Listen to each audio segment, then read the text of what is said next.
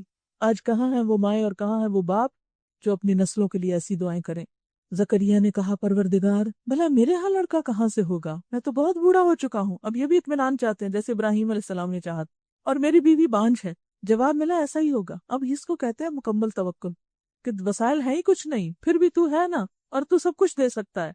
جواب ملا ایسا ہی ہوگا، اللہ جو چاہتا ہے کرتا ہے، یفعل ما یشاء۔ ہم عام طور پر دعا کرتے بس اتنی سی پڑھ لیتے ہیں، یہ یقین نہیں ہوتا یفعل ما یشاء، حالانکہ وہ کر سکتا ہے، اس کے لیے کچھ مشکل نہیں۔ یخرج الحی من المیت، بانجھ سے بھی اولاد پیدا کر سکتا ہے جب وہ چاہے، مردہ جگہ سے، مردہ چیز سے، یہ اس کی طاقت میں، اختیار میں ہے۔ پکار کر تو دیکھیں۔ قال كذلك يفعل الله ما يشاء قال رب اجعل لي آیہ، کہا اللہ مجھے کوئی نشانی دکھا، مجھے ابھی پورا اطمینان نہیں ہو رہا۔ یعنی جس وقت ہم ایسی حالت میں ہوتے تو ہمیں یقین نہیں آ رہا ہوتا، خوشی کے مارے اوور ویلم ہو جاتا ہے نا انسان، اوور ایکسائٹڈ۔ قال آیتک اللہ تکلم الناس ثلاثة ایام الا رمزا، فرمایا تم 3 دن تک لوگوں سے اشارے کے سوا کوئی بات چیت نہ کر سکو گے، بس اتنی اللہ کی عظمت دل میں آ جائے گی کہ تسبیح ہی زبان سے نکلے گی۔ وَاذْكُرْ رَبَّكَ كَثِيرًا وَاذْكُرْ رَبَّكَ كَثِيرًا وَسَبِّحْ بِالْعَشِيِّ وَالْإِبْكَارِ، اس دوران میں اپنے رب کو بہت یاد کرنا اور صبح و شام اس کی تسبیح کرتے رہنا۔ پھر وہ وقت آیا جب مریم سے فرشتوں نے آ کر کہا، اب یہ بچی پیدا ہوئی، بڑی ہو گئی، اور فرشتے اس کے پاس آتے ہیں، اے مریم ان اللہ اصطفاکی، اللہ نے تجھے چن لیا، وطہرکی، اور تجھے پاک کر دیا، واصطفاکی علی نساء العالمین، اور تمام دنیا کی عورتوں پر تجھ کو ترجیح دے کر اپنی خدمت کے لیے چن لیا، ساری دنیا کی عورتوں پر، نساء العالمین یعنی اس دور کی۔ بعد میں تو حضرت فاطمہ، حضرت عائشہ اور دیگر خواتین کے بارے میں بھی آتا ہے۔ آج آپ دیکھیں کہ خواتین کو کیسا کیسا شوق ہوتا ہے مس ورلڈ بننے کا اور حسینہ عالم بننے کا، لیکن 1 سال کے بعد وہ ٹائٹل ختم ہو جاتا ہے، کسی اور کو مل جاتا ہے، پھر لوگ اس کے پیچھے لگ جاتے ہیں اور پہلی حسینہ عالم اندھیروں میں گم ہو جاتی ہے، یا اس کے وہ ساری شہرت چلی جاتی ہے۔ لیکن جو شخص اللہ کے ہاں چنا جاتا ہے، پھر مر کے بھی نہ وہ بھلایا جاتا ہے، لوگ بھی بھلا دیں تو اللہ یاد کرا دیتا ہے۔ یہ شخصیتیں اور یہ کردار تو نبی صلی اللہ علیہ وسلم کی آمد سے سینکڑوں سال پہلے کے ہیں، لیکن کس طرح اللہ نے ان کا ذکر کتابوں میں کر کے ان کو زندہ رکھا، یعنی ان کا نام باقی رکھا۔ تو جب ان کو اللہ نے چن لیا تو کیا کہا، اب چنی گئی ہو تو کرو کیا، یا مریم اقنتی لربکی، مریم اپنے رب کی تابع فرمان بن کر رہو، فرما بردار، اور اس کے آگے سر بسجود ہو، خوب سجدے کیا کرو، ورکعی مع الراکعین، اور جو بندے اس کے حضور جھکنے والے ہیں ان کے ساتھ تو بھی جھک جا، کیونکہ ہیکل میں تھی، نماز با جماعت میں شریک ہو جا، کیونکہ اجتماعی نماز کا اپنا ایک فائدہ ہے۔ ٹھیک ہے عورت کی نماز گھر پہ زیادہ اچھی ہوتی ہے، لیکن جیسے تراویح ہیں یا عید کی نماز ہے تو اس کے لیے نکلنا پسندیدہ ہے، کیونکہ رمضان میں تاک راتوں میں جب آپ نے نماز لیڈ کی تھی تو اس میں آپ نے یعنی صحابہ جو تھے وہ خود بھی نکلے، آپ بھی اور آپ کی ازواج بھی اور خواتین بھی ساتھ شامل ہوئی اور بچے بھی شامل ہوئے۔ اس لیے تراویح کی نماز میں اگر ممکن ہو تو جماعت کا اہتمام کریں، کسی ایسی جگہ پر حاضر ہوں جہاں جا کر آپ سب کے ساتھ مل کر پڑھ سکیں۔ اور پھر عید کی نماز کے لیے تو خاص طور پر عورتوں کو نکلنے کے لیے کہا ہے، صحیح احادیث اس سلسلے میں موجود ہیں۔ انسان چونکہ اجتماعیت پسند ہے نا، کہ اکیلا نہیں رہ سکتا زیادہ عرصہ، اگر آپ اس کو آئسولیٹ کریں گے تو اس کے اندر ایک نیگیٹیوٹی آئے گی، اس کو کچھ سیکھنے کے لیے، اس کو ہمت حوصلے کے لیے، اس کو کاموں میں سپورٹ کے لیے دوسرے انسانوں کی مدد چاہیے ہوتی ہے، اور جب ہم دیکھتے ہیں کہ دوسرے کر رہے ہیں تو ہم کہتے ہیں ہم کیوں نہیں کر سکتے، ہم بھی کر لیں گے، تو کام آسان ہو جاتے ہیں۔ ذالک من انباء الغیب نوحیہ الیک، اے محمد صلی اللہ علیہ وسلم یہ غیب کی خبریں ہیں جو ہم تم کو وحی کے ذریعے بتا رہے ہیں، ورنہ تم اس وقت وہاں موجود نہ تھے جب ہیکل کے خادم یہ فیصلہ کرنے کے لیے کہ مریم کا سرپرست کون ہو اپنے اپنے قلم پھینک رہے تھے، یعنی قرآن اندازی کر رہے تھے، اور نہ تم اس وقت حاضر تھے جب ان کے درمیان جھگڑا برپا ہو رہا تھا۔ کس بات پہ؟ ایہم یکفل مریم، کہ مریم کی کفالت کون کرے گا۔ اور جو فرشتوں نے کہا ہے مریم اللہ تجھے اپنے ایک فرمان کی خوشخبری دیتا ہے، اس کا نام مسیح عیسیٰ ابن مریم ہوگا، دنیا اور آخرت میں معزز ہوگا، اللہ کے مقرب بندوں میں شمار کیا جائے گا، لوگوں سے گہوارے میں بھی کلام کرے گا اور بڑی عمر کو پہنچ کر بھی، اور وہ ایک مرد صالح ہوگا۔ یہ سن کر مریم بولی پروردگار میرے ہاں بچہ کہاں سے ہوگا، مجھے تو کسی شخص نے ہاتھ تک نہیں لگایا۔ جواب ملا ایسا ہی ہوگا، اللہ جو چاہتا ہے پیدا کرتا ہے، جب وہ کسی کام کے کرنے کا فیصلہ فرماتا ہے تو بس کہتا ہے کہ ہو جا، اور وہ ہو جاتا ہے۔ جب اللہ مریم کے حق میں ایسا کر سکتا ہے تو پھر وہ کسی کو بھی کچھ بھی عنایت کر سکتا ہے۔ فرشتوں نے پھر اپنے سلسلہ کلام میں کہا، اور اللہ اسے کتاب اور حکمت کی تعلیم دے گا، تورات اور انجیل کا علم سکھائے گا، اور بنی اسرائیل کی طرف اپنا رسول مقرر کرے گا۔ اس سے پتہ چلتا ہے کہ عیسیٰ علیہ السلام کی نبوت بنی اسرائیل کی طرف ہے۔ ہاں وہ دنیا میں دوبارہ آئیں گے تب بھی وہ بنی اسرائیل ہی کے رسول ہوں گے، اس سے ختم نبوت پر کوئی اثر نہیں پڑتا۔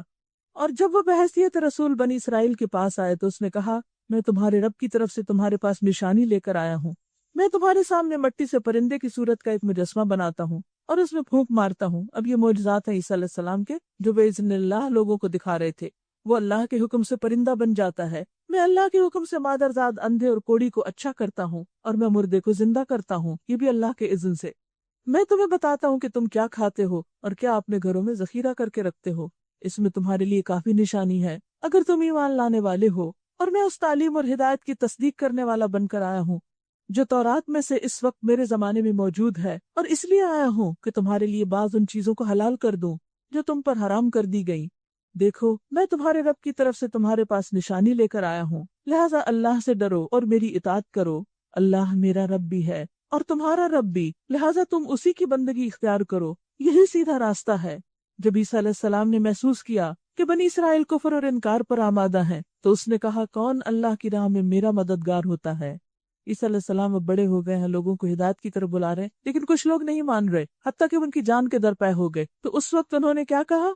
من انصاری الی اللہ۔ جب بھی آپ اپنے آپ کو اللہ کے راستے میں تنہا محسوس کریں تو کیا کریں؟ اور لوگوں کو اپنے ساتھ شامل کریں، ڈیلیگیٹ دا ورک۔ من انصاری الی اللہ، کیونکہ ایک شخص سب کچھ نہیں کر سکتا۔ قال الحواریون نحن انصار اللہ، حواریوں نے کہا کہ ہم ہیں اللہ کے مددگار، ہم اللہ پر ایمان لائے، گواہ رہو کہ ہم مسلم ہیں، سر جھکانے والے ہیں۔ مالک جو فرمان تو نے نازل کیا ہم نے اسے مان لیا اور رسول کی پیروی قبول کی، ہمارا نام گواہی دینے والوں میں لکھ لے۔ وَمَكَرُوا وَمَكَرَ اللَّهُ وَاللَّهُ خَيْرُ الْمَاكِرِينَ۔ پھر بنی اسرائیل مسیح علیہ السلام کے خلاف خفیہ تدبیریں کرنے لگے۔ جواب میں اللہ نے بھی اپنی خفیہ تدبیر کی، اور ایسی تدبیروں میں اللہ سب سے بڑھ کر ہے۔ وہ اللہ کی خفیہ تدبیر ہی تھی جب اس نے کہا کہ اے عیسیٰ، اب میں تجھے واپس لے لوں گا اور تجھ کو اپنی طرف اٹھا لوں گا۔ اسی وجہ سے ہمارا عقیدہ ہے کہ عیسیٰ علیہ السلام کو ان کے دشمن مار نہیں سکے، بلکہ اللہ نے ان کو جسم اور روح دونوں سمیت اپنی طرف اٹھا لیا۔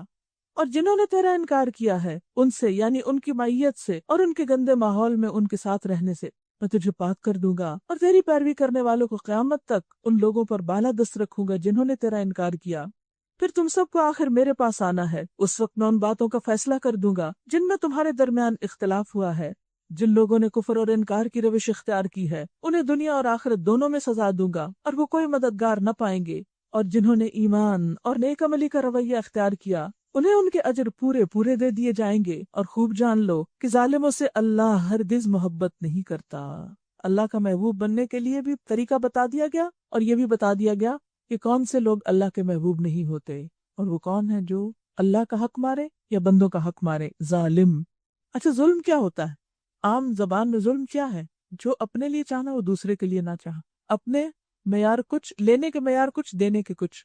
مثلا قدرتی طور پر انسان کی انکلینیشن ہوتی ہے کچھ چیزوں کی طرف، کچھ چیزوں سے اس کو محبت ہوتی، کچھ چیزیں بس اس کو ذمہ داری کی حد تک اسے پوری کرنی ہوتی ہیں یا دینی ہوتی ہیں۔ اور خصوصاً انسانوں کے ساتھ معاملہ کرتے ہوئے، ان کی خیر خواہی چاہتے ہوئے، ان کی بھلائی چاہتے ہوئے، ان کے ساتھ کوئی بھی معاملہ کرتے ہوئے ایک ہی معیار ہونا چاہیے کہ مجھے اس کو ایسی بات نہیں کہنی جو بات مجھے اپنے لیے پسند نہیں، مجھے اس کو وہ نہیں دینا جو مجھے اپنے لیے پسند نہیں، مجھے اس کے ساتھ وہ نہیں کرنا جو میں اپنے لیے نہیں چاہتا کہ میرے ساتھ کیا جائے یا میرے بچوں کے ساتھ کیا جائے۔ تو جب یہ معیار دوہرا ہوتا ہے اور اپنے لیے ہم بہتر چاہتے ہیں اور دوسروں کے لیے گھٹیا چاہتے ہیں، تو دوسروں کو ان کے حق سے محروم کرنا یہ بھی کیا ہے؟ ظلم۔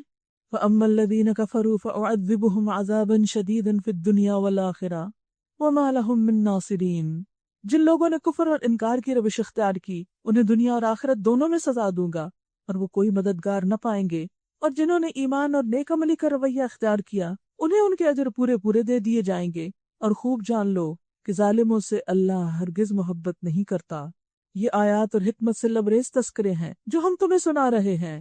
اللہ کے نزدیک عیسیٰ علیہ السلام کی مثال آدم کی سی ہے، کہ اللہ نے اسے مٹی سے پیدا کیا اور حکم دیا کہ ہو جا، اور وہ ہو گیا۔ یہ اصل حقیقت ہے جو تمہارے رب کی طرف سے بتائی جا رہی ہے، اور تم ان لوگوں میں شامل نہ ہو جو اس میں شک کرتے ہیں۔ یہ علم آ جانے کے بعد اب جو کوئی اس معاملے میں تم سے جھگڑا کرے تو اے محمد صلی اللہ علیہ وسلم اس سے کہو کہ آؤ ہم اور تم خود بھی آ جائیں اور اپنے اپنے بال بچوں کو بھی لے آئیں، اور خدا سے دعا کریں کہ جو جھوٹا ہو اس پر خدا کی لعنت ہو۔ مباہلہ کی طرف اشارہ ہے کہ حق پیش کرو، پیغمبر کے لیے جائز ہے، حق پیش کرو، اگر نہیں مانتے تو پھر اس کے بعد ان کو چیلنج کرو۔ یہ بالکل صحیح واقعات ہیں، اور حقیقت یہ ہے کہ اللہ کے سوا کوئی خداوند نہیں، وہ اللہ ہی کی ہستی ہے جس کی طاقت سب سے بالا اور جس کی حکمت نظام عالم میں کار فرما ہے۔ بس اگر یہ لوگ اس شرط پر مقابلے میں آنے سے منہ موڑیں تو ان کا مفسد ہونا صاف کھل جائے گا، اور اللہ تو مفسدوں کے حال سے واقف ہی ہے۔ قُلْ يَا أَهْلَ الْكِتَابِ تَعَالَوْا إِلَىٰ كَلِمَةٍ سَوَاءٍ بَيْنَنَا وَبَيْنَكُمْ أَلَّا نَعْبُدَ إِلَّا اللَّهَ وَلَا نُشْرِكَ بِهِ شَيْئًا وَلَا يَتَّخِذَ بَعْضُنَا بَعْضًا أَرْبَابًا مِّن دُونِ اللَّهِ فَإِن تَوَلَّوْا فَقُولُوا اشْهَدُوا بِأَنَّا مُسْلِمُونَ۔ کہو اے اہل کتاب، کیا کہیں گے آپ؟ کیا کہیں گے اہل کتاب؟ تعالو، آؤ ایک ایسی بات کی طرف، کامن گراؤنڈ جو ہمارے اور تمہارے درمیان برابر ہے۔ کیا ہے وہ؟ ان کو بھی کیا تعلیم ملی تھی اور ہمیں بھی؟ یہ کہ ہم اللہ کے سوا کسی کی بندگی نہ کریں اور اس کے ساتھ کسی کو شریک نہ ٹھہرائیں، اور ہم میں سے کوئی اللہ کے سوا کسی کو اپنا رب نہ بنائے، کیونکہ انہوں نے اپنے احبار اور رہبان کو، اپنے علماء اور اپنے پادریوں کو اپنا رب بنا لیا تھا۔ اللہ کی کم مانتے تھے، ان کی زیادہ مانتے تھے۔ اس دعوت کو قبول کرنے سے اگر وہ منہ موڑے تو صاف کہہ دو کہ گواہ رہو ہم تو مسلم ہیں، بِأَنَّا مُسْلِمُونَ۔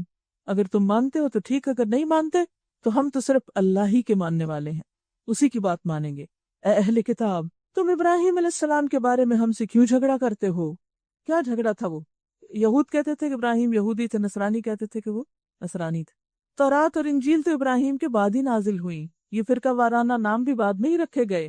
پھر تم کیا اتنی بات نہیں سمجھتے؟ تم لوگ جن چیزوں کا علم رکھتے ہو ان میں تو خوب بحثیں کر چکے، اب ان معاملات میں کیوں بحث کرنے چلے جن کا تمہارے پاس کچھ بھی علم نہیں؟ اللہ جانتا ہے، تم نہیں جانتے۔ اس سے بھی پتہ چلتا ہے کہ جس چیز کے بارے میں انسان کو علم نہ ہو، اگر کوئی اس سے اس کے بارے میں پوچھے تو وہ کیا جواب دے؟ لا ادری، مجھے نہیں معلوم۔ اور یہ بہت بڑا جرم ہے کہ بغیر علم کے انسان صرف اپنا روب جتانے کے لیے یا اپنے آپ کو علامہ کہلوانے کے لیے ان باتوں پر بھی تبصرے کرنے شروع کر دے، یا ان پر بھی فتوے دینے لگے، یا ان پر بھی لوگوں سے جھگڑنے لگے جس کے بارے میں اس کو سالڈ نالج نہیں ہے۔ ابراہیم نہ یہودی تھے نہ عیسائی، کیونکہ ان کا جھگڑا یہ تھا، ہر ایک اپنی طرف کھینچتا تھا۔ فرمایا وہ ان میں سے کچھ بھی نہیں تھے۔ وہ کیا تھے پھر؟ وَلَٰكِن كَانَ حَنِيفًا مُسْلِمًا، وہ تو یکسو مسلمان تھے، خالص مسلمان، سچے مسلمان، صرف مسلمان۔ ہمارے لیے بھی کیا اسوہ ہے کہ ہم بھی اپنے فرقہ وارانہ نام چھوڑ کر اپنے آپ کو صرف مسلمان کے طور پر انٹروڈیوس کریں۔ ابراہیم سے نسبت رکھنے کا سب سے زیادہ حق اگر کسی کو پہنچتا ہے تو ان لوگوں کو پہنچتا ہے جنہوں نے اس کی پیروی کی، اور اب یہ نبی اور اس کے ماننے والے اس نسبت کے زیادہ حقدار ہیں۔ اللہ صرف انہی کا حامی و مددگار ہے جو ایمان رکھتے ہیں۔ واللہ ولی المؤمنین، شروع میں بھی یہ بات آئی اور یہاں بھی۔ اللہ جب کسی کا ولی بن جاتا ہے تو پھر کیا کرتا ہے؟ وہ اندھیروں سے نکال کر روشنی میں لے آتا ہے۔ تو جو اللہ کو تھام لیتا ہے پھر اللہ اس کو اس طرح کی کنفیوژن سے اور اس طرح کے لڑائی جھگڑوں سے اور فتنے فساد سے نجات دیتا ہے جو مذہب کے نام پر لوگوں نے چھیڑ رکھے ہیں۔ وَدَّت طَّائِفَةٌ مِّنْ أَهْلِ الْكِتَابِ لَوْ يُضِلُّونَكُمْ، اللہ نے اہل کتاب کے دلوں کا حال کھول کے آپ پہ رکھ دیا کہ وہ کیا چاہتے ہیں تمہارے لیے، کیا چاہتے ہیں۔ ایمان والو، اہل کتاب میں سے ایک گروہ چاہتا ہے کہ کسی طرح تمہیں راہ راست سے ہٹا دے۔ ان کی کوششوں کا مرکز کیا ہے؟ کہ تمہیں سیدھے رستے سے ہٹا دے، تم دین پر نہ چلو، دین کے احکامات پر عمل نہ کرو۔ حالانکہ در حقیقت وہ اپنے سوا کسی کو گمراہی میں نہیں ڈال رہے، مگر انہیں اس کا شعور نہیں۔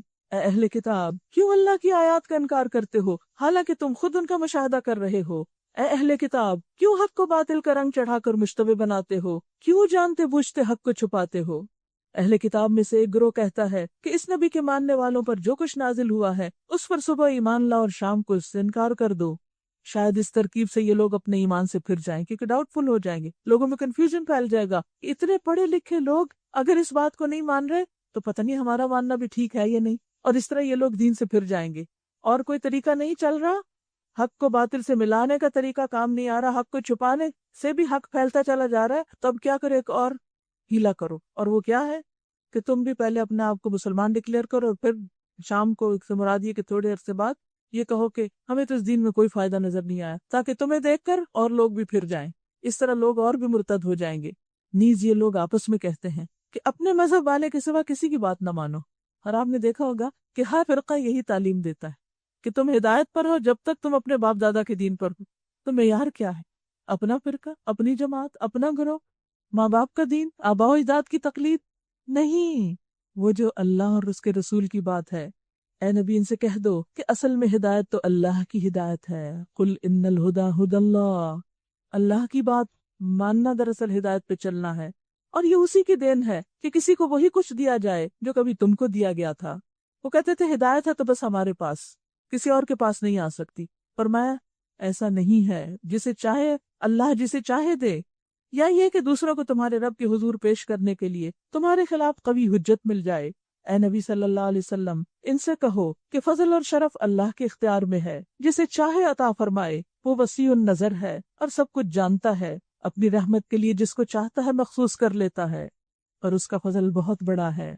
اہل کتاب میں کوئی تو ایسا ہے اگر تم اس کے اعتماد پر مال و دولت کا ایک ڈھیر بھی دے دو تو وہ تمہارا مال تمہیں ادا کر دے گا۔ یعنی اہل کتاب میں اچھے لوگ بھی ہیں کہ اگر ان کو تم کوئی امانت سپرد کرو تو وہ ایز اٹ از واپس لوٹائیں گے، اور کسی کا حال یہ ہے کہ اگر تم 1 دینار کے معاملے میں بھی اس پر بھروسہ کرو تو وہ ادا نہ کرے گا، سخت خیانت کار، الا یہ کہ تم اس کے سر پہ سوار ہو جاؤ۔ ان کی اس اخلاقی حالت کا سبب یہ ہے کہ وہ کہتے ہیں امی لوگوں کے معاملے میں ہم پہ کوئی مواخذہ نہیں۔ اہل عرب کے ساتھ خاص طور پر ان کا رویہ بہت باعث ہے، اور وہ کہتے ہیں ان کے ساتھ ہم جو کچھ بھی کر لیں ہماری کوئی پوچھ نہیں ہوگی، اور یہ بات وہ محض جھوٹ گھڑ کر اللہ کی طرف منسوب کرتے ہیں، حالانکہ انہیں معلوم ہے کہ اللہ نے ایسی کوئی بات نہیں فرمائی۔ آخر کیوں ان سے باز پرس نہ ہوگی؟ جو بھی اپنے عہد کو پورا کرے گا اور برائی سے بچ کر رہے گا وہ اللہ کا محبوب بنے گا، کیونکہ پرہیزگار لوگ اللہ کو پسند ہیں، اور اللہ کس سے محبت کرتا ہے؟ ان اللہ یحب المتقین۔ اگر ہم چاہتے ہیں کہ ہم اللہ کے محبوب بن جائیں تو کیا کرنا ہوگا؟ تقوی اختیار کرنا ہوگا۔ رہے وہ لوگ جو اللہ کے عہد اور اپنی قسموں کو تھوڑی قیمت پر بیچ ڈالتے ہیں تو ان کے لیے آخرت میں کوئی حصہ نہیں۔ اللہ قیامت کے روز نہ ان سے بات کرے گا، نہ ان کی طرف دیکھے گا، اور نہ انہیں پاک کرے گا۔ خدا سے کیے ہوئے عہد کو توڑنا اتنا بڑا جرم ہے، بلکہ ان کے لیے تو سخت دردناک سزا ہے۔ یہ کون سا عہد توڑ ہوئے تھے جو انہوں نے اپنے پیغمبروں سے کیا تھا، جو پیغمبروں نے ان سے لیا تھا؟ کیا کہ جب ایک نبی آئے گا تو تم اس کی مدد کرنا، اس کے پر ایمان لانا، اس کا ساتھ دینا۔ ان میں سے کچھ لوگ ایسے ہیں جو کتاب پڑھتے ہوئے اس طرح زبان کا الٹ پھیر کرتے ہیں کہ تم سمجھو جو کچھ وہ پڑھ رہے ہیں وہ کتاب ہی کی عبارت ہے، حالانکہ وہ کتاب کی عبارت نہیں۔ یعنی بندوں کے کلام کو یا اپنے لکھے ہوئے کلام کو وہ اللہ کا کلام بتاتے ہیں۔ وہ کہتے ہیں کہ جو کچھ ہم پڑھ رہے ہیں یہ خدا کی طرف سے ہے، حالانکہ وہ خدا کی طرف سے نہیں ہوتا۔ وہ جان بوجھ کر جھوٹ بات اللہ کی طرف منسوب کر دیتے ہیں۔ کسی انسان کا یہ کام نہیں ہے کہ اللہ تو اس کو کتاب اور حکمت اور نبوت عطا فرمائے اور وہ لوگوں سے کہے کہ اللہ کی بجائے تم میرے بندے بن جاؤ۔ وہ یہی کہے گا کہ سچے ربانی بنو، وَلَكِنْ كُونُوا رَبَّانِيِّينَ بِمَا كُنْتُمْ تُعَلِّمُونَ الْكِتَابَ وَبِمَا كُنْتُمْ تَدْرُسُونَ۔ وہ کیا کہے گا کہ ربانی بنو، جیسا کہ اس کتاب کی تعلیم کا تقاضا ہے جسے تم پڑھتے اور پڑھاتے ہو۔ اس سے کیا پتہ چلتا ہے کہ قرآن پڑھنے اور پڑھانے کا مقصد کیا ہونا چاہیے؟ کیا بننا؟ ربانی۔ ربانی کون ہوتا ہے؟ رب والا، اللہ والا۔ وہ کون ہوتا ہے؟ جس کے دل میں اللہ کی محبت ہوتی، جس کے عمل میں اللہ کے احکام کی پیروی ہوتی ہے۔ یہ متقی ہی کا ایک دوسرا نام ہے۔ وہ تم سے ہرگز یہ نہ کہے گا کہ فرشتوں یا پیغمبروں کو اپنا رب بنا لو۔ کیا یہ ممکن ہے کہ ایک نبی تمہیں کفر کا حکم دے جبکہ تم مسلم ہو؟ یاد کرو اللہ نے پیغمبروں سے عہد لیا تھا کہ آج ہم نے تمہیں کتاب اور حکمت و دانش سے نوازا ہے، کل اگر کوئی دوسرا رسول تمہارے پاس اسی تعلیم کی تصدیق کرتا ہوا آئے جو پہلے سے تمہارے پاس موجود ہے تو تم کو اس پر ایمان لانا ہوگا اور اس کی مدد کرنی ہوگی۔ یہ ارشاد فرما کر اللہ نے پوچھا کیا تم اس کا اقرار کرتے ہو اور اس پر میری طرف سے عہد کی بھاری ذمہ داری اٹھاتے ہو؟ انہوں نے کہا ہاں ہم اقرار کرتے ہیں۔ اللہ نے فرمایا اچھا تو گواہ رہو اور میں بھی تمہارے ساتھ گواہ ہوں۔ اس کے بعد جو اپنے عہد سے پھر جائے وہی فاسق ہے۔ افغیر دین اللہ یبغون، اب کیا یہ لوگ اللہ کی اطاعت کا طریقہ یعنی اللہ کا دین چھوڑ کر کوئی اور طریقہ چاہتے ہیں؟ وَلَهُ أَسْلَمَ مَن فِي السَّمَاوَاتِ وَالْأَرْضِ طَوْعًا وَكَرْهًا وَإِلَيْهِ يُرْجَعُونَ۔ حالانکہ آسمان و زمین کی ساری چیزیں چاروں ناچار اللہ ہی کی تابع فرمان مسلم ہیں اور اسی کی طرف سب کو پلٹنا ہے۔ اے نبی کہو کہ ہم اللہ کو مانتے ہیں، اس تعلیم کو مانتے ہیں جو ہم پر نازل کی گئی، ان تعلیمات کو بھی مانتے ہیں جو ابراہیم، اسماعیل، اسحاق، یعقوب اور اولاد یعقوب پر نازل ہوئی تھی، اور ان ہدایات پر بھی ایمان رکھتے ہیں جو موسیٰ اور عیسیٰ اور دوسرے پیغمبروں کو ان کے رب کی طرف سے دی گئیں۔ ہم ان کے درمیان فرق نہیں کرتے، اور ہم اللہ کے تابع فرمان یعنی مسلم ہیں۔ اسلام کے سوا جو شخص کوئی اور طریقہ اختیار کرنا چاہے، اس کا وہ طریقہ ہرگز قبول نہ کیا جائے گا، اور آخرت میں وہ ناکام اور نامراد رہے گا۔ تو اس میں بہت بڑا سبق کہ اللہ کے نزدیک پسندیدہ دین ان الدین عند اللہ الاسلام، اور پیچھے آپ پڑھ چکے ہیں کہ یا ایھا الذین آمنوا ادخلوا فی السلم کافہ، کہ تم سب اسلام میں پورے کے پورے داخل ہو جاؤ۔ اور یہاں کیا کہا گیا کہ جو اسلام کے علاوہ کوئی اور طریقہ چاہے گا وہ اس سے قبول نہ کیا جائے گا۔ اللہ کی محبت کب ملتی ہے؟ جب انسان پیغمبر کے طریقے پہ چلتا ہے، اور اگر کوئی اس سے ہٹ کر کوئی اور راستے اختیار کرے تو جتنی مرضی بھاگ دوڑ کرے، جو مرضی کوششیں کرے، وہ اللہ کو پسند ہی نہیں ہے۔ آپ دیکھیں کہ مثلاً اگر آپ نے کوئی چیز بنوانی ہے کسی سے، آپ اس کو سیمپل دیتے ہیں، یہ سیمپل ہے، اس کے مطابق آرڈر تیار ہوگا تو اٹھاؤں گا، اور اگر اس کے مطابق نہیں ہوگا تو ریجیکٹ ہو جائے گا۔ تو پھر کیا ہوتا ہے؟ آپ وہ اٹھا لیتے ہیں جو آپ کی مرضی کا نہ ہو۔ اللہ نے بھی ایک نمونہ دے دیا ہے، ایسا کر کے آؤ تو قابل قبول ہو، اور اگر نہیں تو ریجیکٹڈ۔ تو اس کے بعد کوئی گنجائش نہیں رہ جاتی کہ ہم دین میں خود ساختہ طریقے نکالیں، بدعات کو رواج دیں، یا پھر دین کو چھوڑ کر اور طریقوں سے متاثر ہوں یا ان کو اختیار کریں یا ان کو زیادہ بہتر سمجھیں۔ کیف یہدی اللہ قوما کفروا بعد ایمانہم، کیسے ہو سکتا ہے کہ اللہ ان لوگوں کو ہدایت بخشے جنہوں نے نعمت ایمان پا لینے کے بعد پھر کفر اختیار کیا؟ یعنی ایمان آنے کے بعد پھر اگر کوئی بگڑتا ہے تو ایسے شخص کے لیے ہدایت کے دروازے پھر بند ہونے لگتے ہیں، حالانکہ وہ خود اس بات پر گواہی دے چکے ہیں کہ یہ رسول حق پر ہے اور ان کے پاس روشن نشانیاں بھی آ چکی ہیں۔ اللہ ظالموں کو تو ہدایت نہیں دیا کرتا، ان کے ظلم کا صحیح بدلہ یہی ہے کہ ان پر اللہ اور فرشتوں اور تمام انسانوں کی پھٹکار ہے۔ اسی حالت میں وہ ہمیشہ رہیں گے، نہ ان کی سزا میں تخفیف ہوگی اور نہ انہیں مہلت دی جائے گی۔ البتہ وہ لوگ بچ جائیں گے جو اس کے بعد توبہ کر کے اپنے طرز عمل کی اصلاح کر لیں۔ اللہ بخشنے والا اور رحم فرمانے والا ہے۔ مگر جن لوگوں نے ایمان لانے کے بعد کفر اختیار کیا، پھر اپنے کفر میں بڑھتے چلے گئے، ان کی توبہ بھی قبول نہ ہوگی۔ یعنی مسلمان ہوئے، پھر کفر کی طرف لوٹ گئے اور اسی میں ترقی کی۔ اب پھر وہ اگر کہیں کہ نہیں ہم سوری، لیکن اگر پھر دل سے توبہ نہیں تو توبہ بھی قبول نہیں ہوگی، خصوصاً مر کے تو ہوگی نہیں۔ ایسے لوگ تو پکے گمراہ ہیں۔ یقین رکھو جن لوگوں نے کفر اختیار کیا اور کفر ہی کی حالت میں جان دی، ان میں سے کوئی اگر اپنے آپ کو سزا سے بچانے کے لیے روئے زمین بھر کر بھی سونا فدیہ میں دے تو اسے قبول نہ کیا جائے گا۔ کس کے پاس اتنا سونا؟ کوئی ملینئر، بلینئر، ٹریلینئر ہے کوئی ایسا جس کے پاس اتنا سونا ہو کہ زمین بھر کے وہ کسی کو دے سکے؟ ہے ہی نہیں۔ تو کفر کے ساتھ سارے اعمال برباد، اور نجات کے لیے بڑے سے بڑی دولت بھی کام نہ آئے گی۔ ایسے لوگوں کے لیے دردناک سزا تیار ہے۔ وَمَا لَهُم مِّن نَاصِرِينَ، اور وہ اپنا کوئی بھی مددگار نہ پائیں گے۔ وہاں اللہ کے سامنے نہ مال و دولت کام آئے گا اور نہ ہی کوئی انسان کام آئے گا۔ اللہ تعالی ہمیں عمل کی توفیق عطا فرمائے۔ شکریہ۔ السلام علیکم ورحمۃ اللہ وبرکاتہ۔ سبحانک اللہم و بحمدک، نشہد ان لا الہ الا انت، نستغفرک و نتوب الیک۔